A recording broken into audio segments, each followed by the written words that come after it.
Hi there, my name is Kenny, and I serve in the Covenant team here at Storied Church, where we strive to embody God's inclusive love, and every story matters.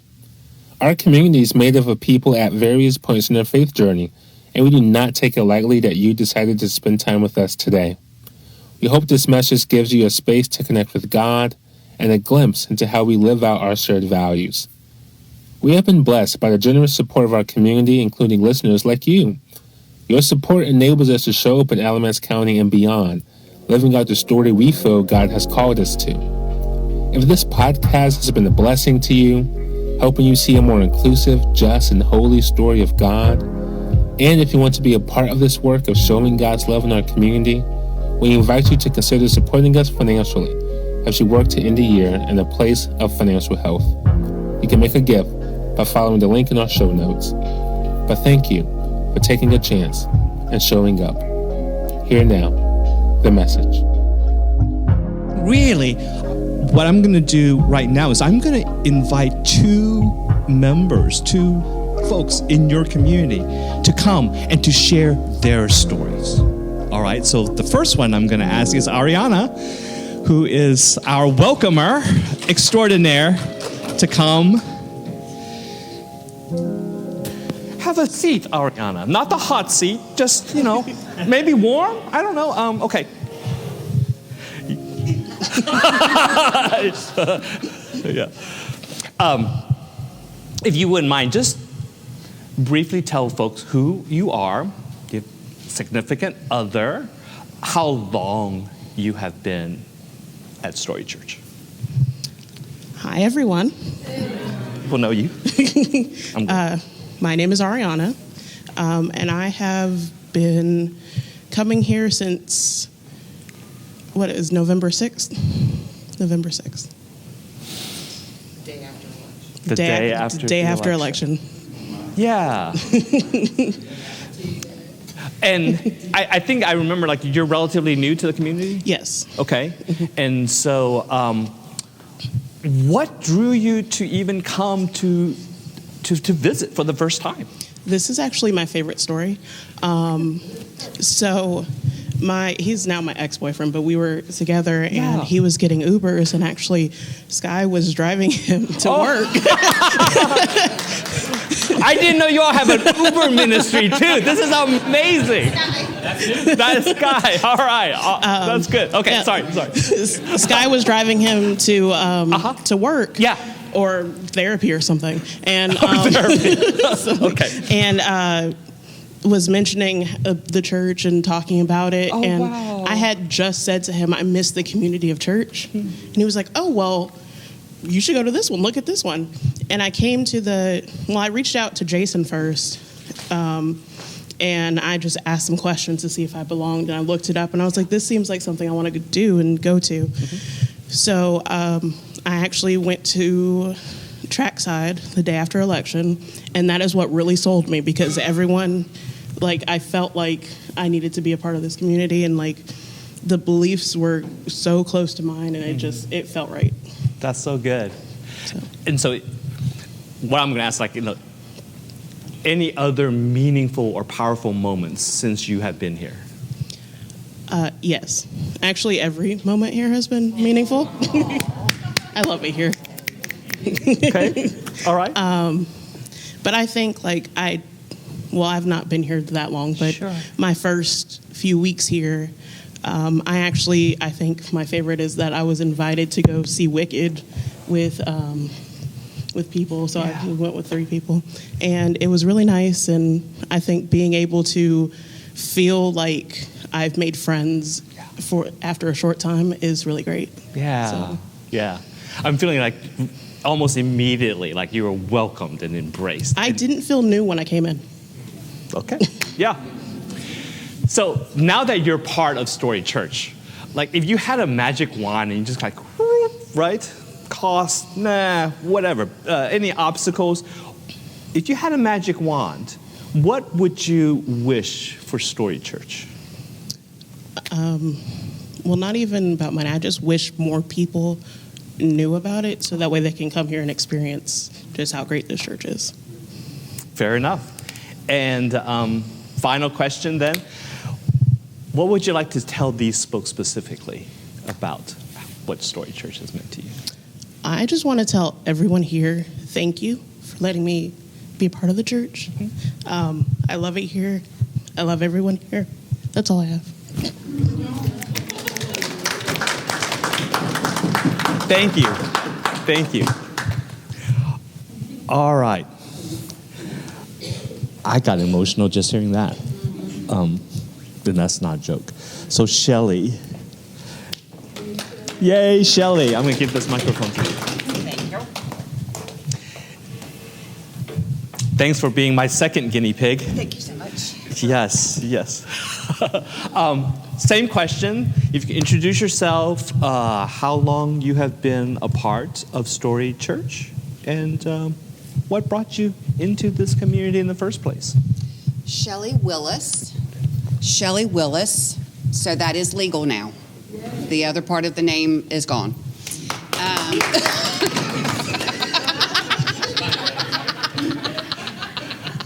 I'm sure there's a story there that you all know. I don't need to know, but congratulations. Thank you.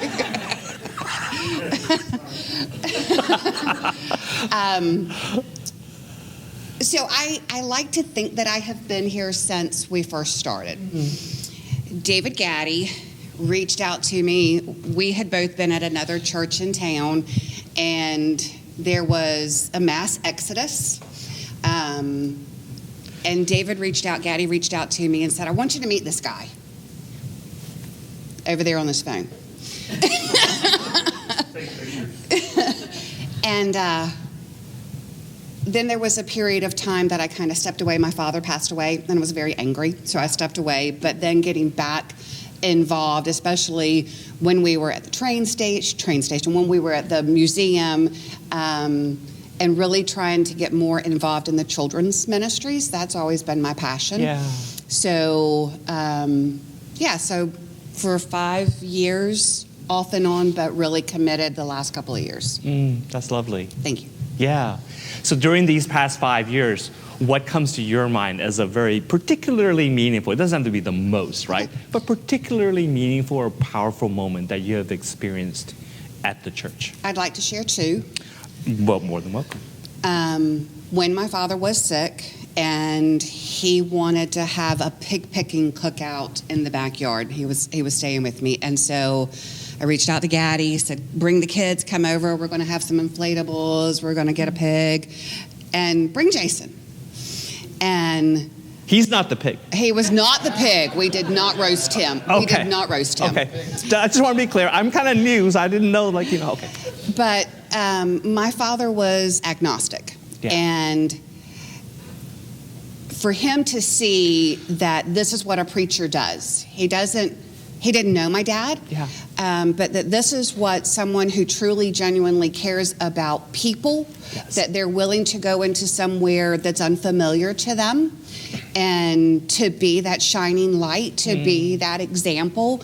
And that was very, very meaningful for me, for him to come to my home, to come into my home, to meet my dad, who then was very elated to have all of these people who were there for him. Yes. And then more recently, along the same lines of my father, when we had All Saints Day, November 3rd, was my dad's birthday.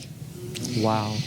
And so we had a table in the center, and people had put pictures out, and I had a picture of my father, and we all stood around the table. And then as we were having communion, it was like it hit me so hard that this is Daddy's birthday, that this is All Saints Day. And Judy, who was raised Catholic, my girlfriend Judy, who was raised Catholic, has been coming to church with me now for the last year or so. Yesterday we celebrated a year that we have started dating again.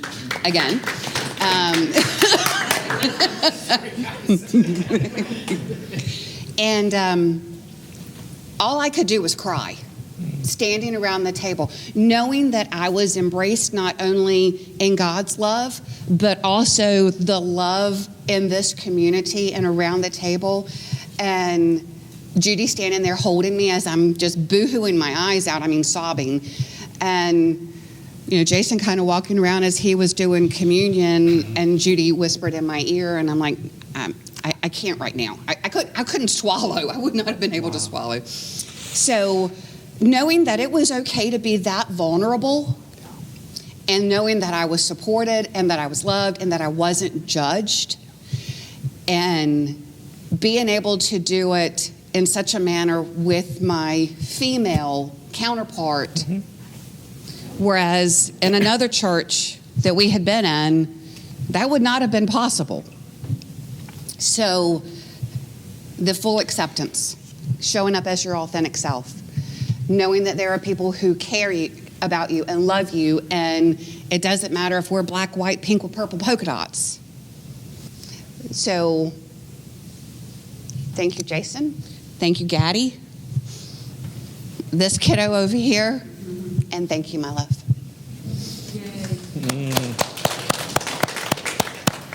Yeah, it sounds like this church provided you with the safe space. Absolutely. So that your dad could actually see more fully who you are when you're able to invite the church to your home, right? And then you allowed this church to see more fully of yourself with the grief and the love and all of those things mixed together on All Saints' Day. Yeah. And in that tender moment, it could have been you risked being hurt. Right. But you were not. You were supported. You were loved. You were cared for. That's what I was hearing. Yes, absolutely. Am I hearing it right? You are.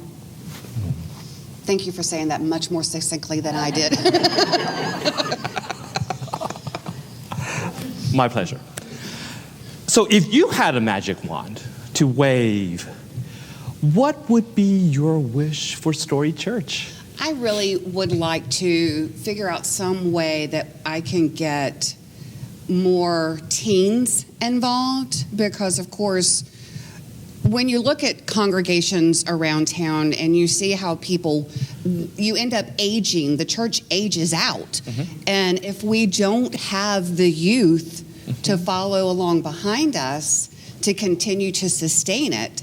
So, I mean, I have contemplated going to Eastern and meeting with the person who runs the LGBT, well, not runs, but oversees the LGBT group at the high schools, and figuring out some way to get kids involved in such a manner that it's not shoving religion down your throat. That's my fear, and I think some of us experienced that growing up, that we had to go to church because that's what your parents said you have to do. So I'd like to figure out a way that I could reach teens, young adults. And my youngest daughter, when she was coming, before she moved, that was something that I was trying to get her involved with me, because that group of people. And that's going to be the next generation. That's going to be what continues the work that we're doing. So if I had a magic wand, I would have all of the teens in Alamance County in that room with me. Lovely. Thank you. You've already specifically thanked David Gaddy and Jason. And Judy. Any other thing that you want to say as your final word as we kind of conclude our brief conversation? Just that I really have made friendships with people in this room. Beth Carlton and I used to work together at Duke many years ago before she had the pleasure of retiring. We can say retirement. Okay, but maybe that ages you. I'm sorry. Okay, you got laid off. Elaine and Louise, who are friends with my mom and who are willing to just drop by and say, how you doing? We haven't seen you in a while. Arianna at my house last weekend when I was freaking out because I forgot Sky had invited people over, and I'm like, I got to vacuum. I need to put dishes away. Sky, who has been... Sky, when she was coming last summer, Judy and I were going out of town, and Judy graciously offered up her beach house for Sky to go stay at for a week, and Sky came over the following weekend when we went down to babysit my dogs. And That was in June. And it's January. And she's still hanging out with me. Still hanging out. And it has just been a great relationship. I've kind of adopted her as my niece. Being able to be there to help me, and she's always, what can I do? This morning, we got everything cleaned up yesterday, so if anybody wants to come over and play Dungeons and Dragons today, we good? And I'm like, yes, we're good. So it's just the relationships that we have formed, and I know I could call on anybody in this room and say, I want, and they would come through. Regardless of what they've got going on in their lives, I know I could call Sarah and say, I know you're allergic to cats, but I really need somebody to come over and talk to me, and she'd have my back. So it's the relationships, it's the sense of community, it's these people are my family. Yeah. They're more than just my friends, they're my family. Yeah. Well, thank you so much for sharing. And yep, give her a hand. As we transition into worship, right? I have already worshiped.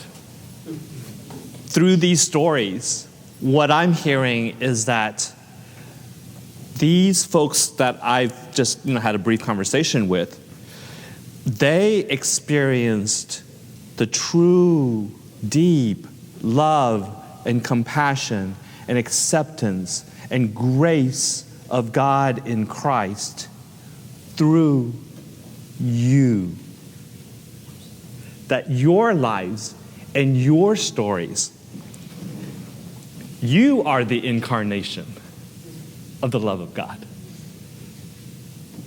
So thank you for allowing me to be here in this holy space and in this holy moment.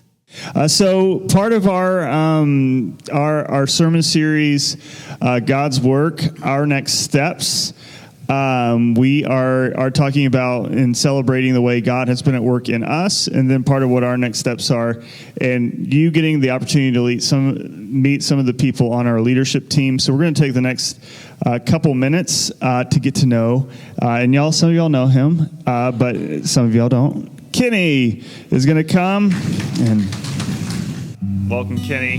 Thank you. First, What brought you to Storied Church? What brought me to Storied? My faith development. My faith has undergone a significant transition ever since I graduated college. And when I moved back to Alamance County in 2021, kind of forgot about the religious landscape. And the way my faith is set up, a lot of the churches, just quite frankly, doesn't align with a value of a more liberative and just and inclusive God. And the church, when I lived in Raleigh, I attended to has been pivotal in my development. So trying to find a place where, God shows up in all that we do, but God's table is wide, and God's table is open to all, and wanting to find a space to just be around that type of energy, to be around people who embody that. And then I think I Googled churches in Alamance County. I think I Googled Methodist churches in Alamance County, and Story came up. And so that's I'm here. Yay, Google. I remember your first son. You came on our 4-year anniversary. Yeah. I thought you were Natalia's, because I never met Natalia's husband. I thought you were Natalia's husband because you sat right next to Natalia. I remember all these things about what is your role on the leadership team, and what did the process of getting involved look like for you? Yeah, so my role on the leadership team is around spiritual formation, and so things around small groups, so be on the lookout for that soon. And then communications, and so working on our social media pages, Instagram, Facebook.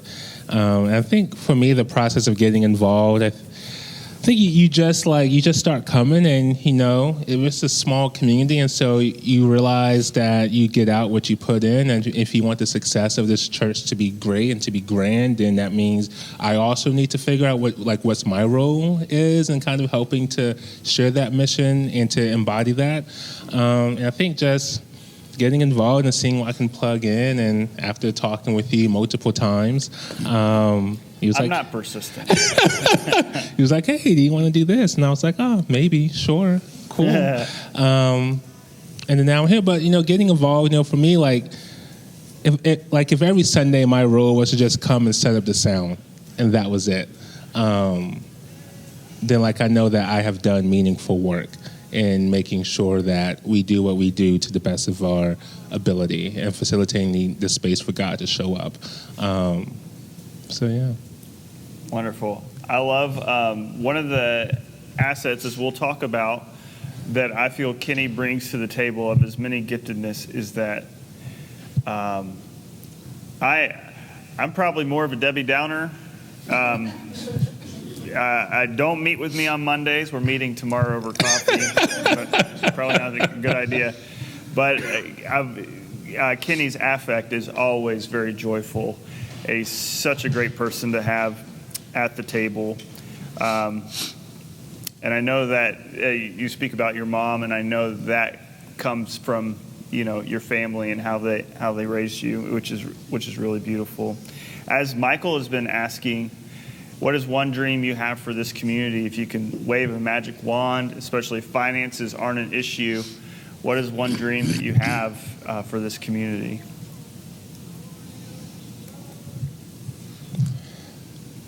I think my dream is for the Alamance, the Burlington, Hillsborough metro area, to have,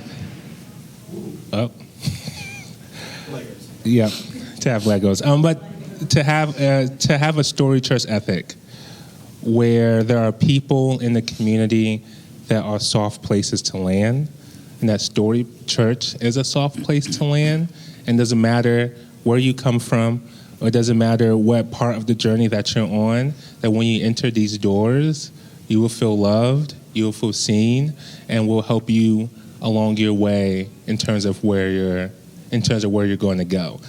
But the where you're going to go may not even matter, because my spiritual director always tells me, Kenny, faith is about the journey, not the destination. And so wherever you are on that journey, if you enter this place, we will walk with you until wherever comes next. And that's why I want that's my dream for Storied Church, to be a place where people can come and land and then get back up and walk again. That's beautiful. My last question was a question for me. If you don't have one, that's great. We can go ahead and end this thing. What's your dream for the next few years for Story? What is my dream? My dream is probably more complex in my head. But the church is changing dramatically, especially after the pandemic. And I think we all have an imagination for what the church looks like, and we all have our experiences and our history with the church. My dream is that we somehow figure out what sustainability looks like, not to survive, but to thrive. Like that. That's $10 I'll give to you afterwards. But in a lot of ways, I think that's my imagination is I know the church will look differently, but I want to imagine not survival and to limp along as a church, but to imagine what it means to thrive as a community in a way that we figure out what our next steps are. Yeah. That's beautiful. Thank you. All right. Well, will you lead us in our call to worship?